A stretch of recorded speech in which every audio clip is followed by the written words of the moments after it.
Oh, look at this different curve. Look here. See how this is at an angle like this? Yeah. And then this one is... Yeah, and then you should see this one.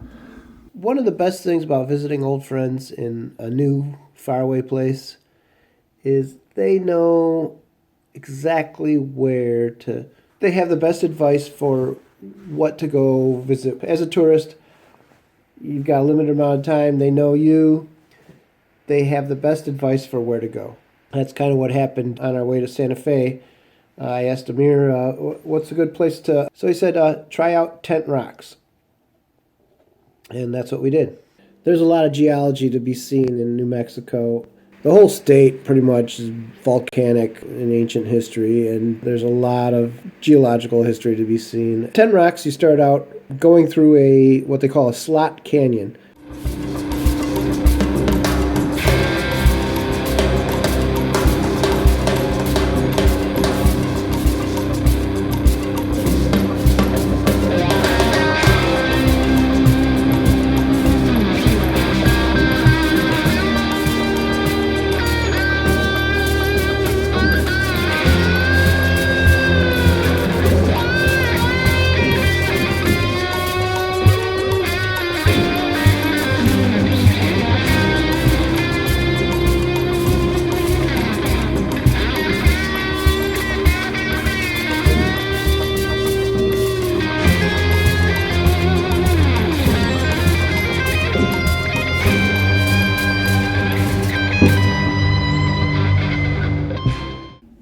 We're surrounded by hoodoos. Eventually, the slot canyon opens up, and you find yourself surrounded by these rock structures that are called hoodoos. They're really pretty interesting. I'm not a geologist. My best understanding was there's rocks that, for some reason, were on top of all these sediments. I suppose they got thrown out of some volcano. But anyways, there's a rock, and it's heavy, and it compacts the tuff underneath it. The tuff is one of those geological terms that describes these volcanic sediment deposits. Anyways, these rocks compressed the tuff underneath them, and then when the water came through to eroded canyon, these sediments that had the rock on top of them didn't erode as fast as the other ones. And so you have these really interesting shaped structures called hoodoos.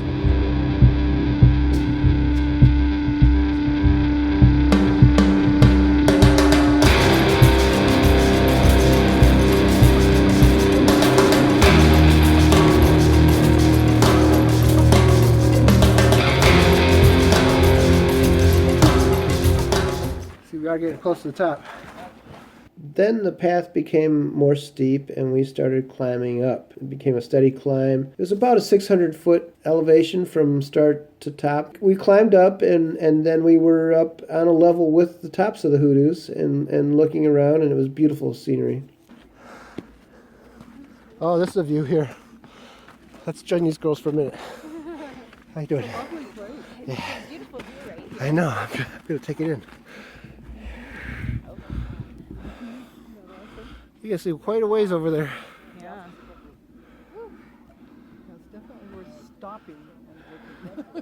I'm just trying to catch my breath. Yeah. Which is why we stopped at first too, and then we didn't go any further. Right. Being out of breath has its benefits. Wonder if the rest of the family got lost.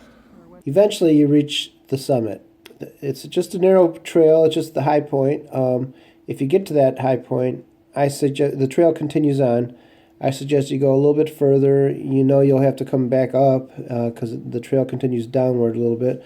But it's not that far down. It leads to the end of the line, and from there you can see you can see everything. The canyon you walked up, where you parked your car. You can see the lake many miles away that you drove by on your way up there, and it's beautiful. One thing of note, there's no rails. There's the trail, and then there's the edge of the trail, and then there's a 600-foot drop. It's darn impressive and beautiful, and in fact, I felt a little bit nervous. I did want to go out to the end of it and set up my tripod. It was a little scary. I put my backpack down. I noticed where the grab holds are, but yeah, it was quite a view. I highly recommend it.